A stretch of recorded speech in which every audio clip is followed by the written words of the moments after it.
Hello ഇന്ന് birth flower series part 2. ഇന്നലെ നമ്മൾ ജാനുവരിക്കാരുടെ ബർത്ത് ഫ്ലവറായ കാർണേഷനാണ് ചെയ്തതെങ്കിൽ ഫെബ്രുവരി ജനിച്ച കുട്ടീസിൻ്റെ ബർത്ത് ഫ്ലവറായിട്ടുള്ള വയലറ്റാണ് നമ്മൾ ഇന്ന് ചെയ്യാൻ പോകുന്നത്. നിങ്ങളിപ്പോൾ ചിന്തിക്കുന്നത് വയലറ്റ് എന്ന് പറഞ്ഞ ഒരു കളറിൻ്റെ പേരല്ലേ? സംശയിക്കണ്ട, ഞാൻ പറഞ്ഞത് ശരിയാണ്. ഇതേ പേരിൽ ഒരു ഫ്ലവറും കൂടെ ഉണ്ട്. ഗൂഗിൾ അമ്മച്ചി എടുത്ത് ചോദിച്ചപ്പം ഗൂഗിൾ അമ്മച്ചി പറഞ്ഞത് ഈ ഫെബ്രുവരി ജനിക്കുന്നവർ ഭയങ്കര ലോയലായിരിക്കും, ഇന്നസെൻ്റ് ആയിരിക്കും, സത്യസന്ധരായിരിക്കും എന്നൊക്കെ. ഇതൊക്കെ ശരിയാണോ? അതൊക്കെ നിങ്ങൾ കമൻറ്റിൽ പറ. പിന്നെ പൂ ഉണ്ടാക്കുന്ന സമയത്ത് ചെറിയ അബദ്ധം പറ്റിയായിരുന്നു. ഞാൻ കൊടുത്ത കളറ് അങ്ങോട്ട് ഉണങ്ങി വന്നപ്പോൾ കിട്ടിയില്ല. പിന്നെ അതുകൊണ്ട് തന്നെ ഞാൻ ഓരോ ഇതളും എടുത്ത് പെയിൻ്റ് അടിക്കേണ്ടി വന്നു. പിന്നെ അതുപോലെ കുഞ്ഞു കുഞ്ഞു ലൈൻസൊക്കെ കൊടുത്തിട്ടുണ്ട്.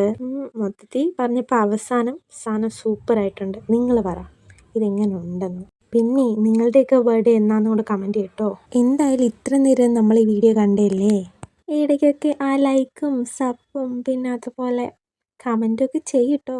അപ്പോൾ ശരി, ബൈ.